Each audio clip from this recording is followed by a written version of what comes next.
This is the domestic report from Tupac News. We're starting with a focus on politics.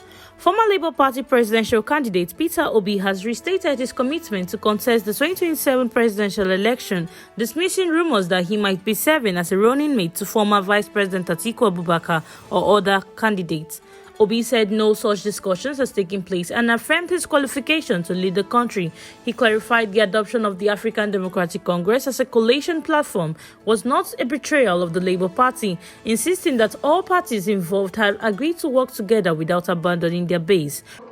If I say I'm going to this, that doesn't say, oh, well, listen, I want to be sharing, I want to be able to be part of your dinner in the evening.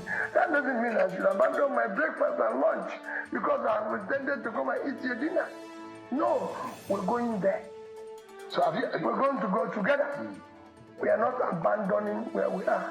At some stage, when that happens, you know. Responding to criticism over his association with controversial figures, Obi stated that leadership must be inclusive to drive national progress. He also criticized Tinubu's administration governance style, promising to offer lawful, competent and disciplined leadership if elected, adding that he would not take up the role of Minister of Petroleum. More on politics. Suspended Senator representing Kogi Central Natasha Akpoti has announced she will resume legislative duties in the Senate on Tuesday, following a federal high court judgment that declared her 6-month suspension unconstitutional and excessive. The senator thanked her supporters. Thank you for your support. I'm glad we were victorious today.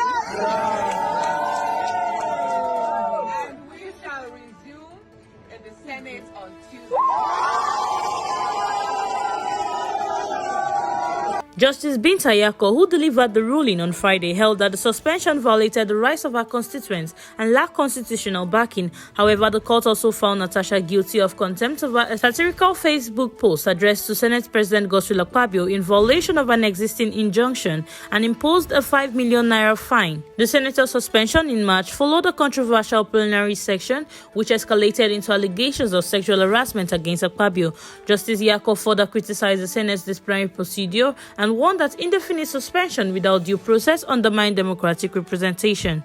Still in politics, Labour Party's 2023 presidential candidate Peter Obi has reaffirmed his membership in the party, clarifying that his involvement in the newly formed ADC-led political coalition does not amount to defection. Obi dismissed claims that his participation in the opposition alliance meant he had left the Labour Party. The coalition, aimed at challenging President Bola Tinubu's re-election bid, includes high-profile figures such as Chibuike Amechi, Nasir El-Rufai, David Mark, and Atiku Abubakar, many of whom have reportedly exited their previous party. However, Labour's party factional chairman, Julius Aburu, has accused Obi and others of effectively leaving the party and also criticized Abia State Governor Alex Oti of allegedly misleading the public about his affiliations. Despite the internal tensions, Obi has not officially announced his exit from the Labour Party.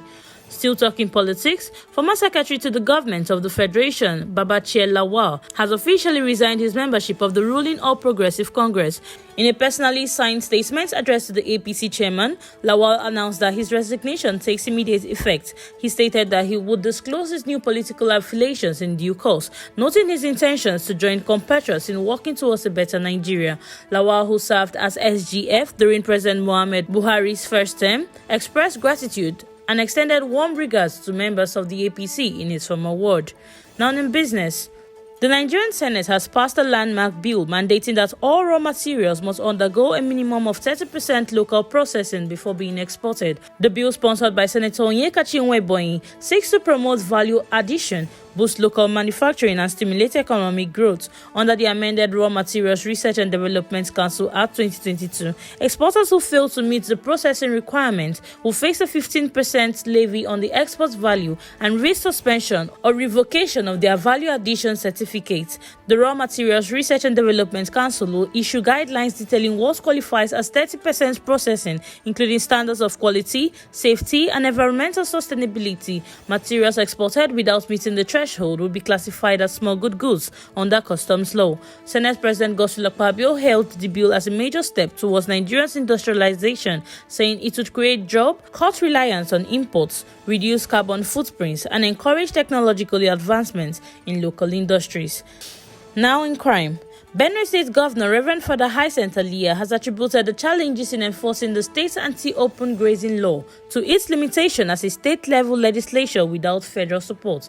He argued that the law would be more effective if adopted nationally and backed by federal enforcement merchandise. The advocacy group had decried ongoing rural insecurity, including attacks by armed herders, and accused the administration of failing in governance, projecting delivery and transparency. Addressing these concerns, the Benue State government said enforcement is undermined by the fact that the Benue State Community Voluntary Guards, tasked with upholding the law, are lightly armed and outmatched by the herders guided by militias wielding AK-47s and AK-49s. He stressed that only federal forces are permitted to carry sophisticated arms and warned that herders often evade consequences by crossing into neighboring Nasarawa states, which lack similar legislation.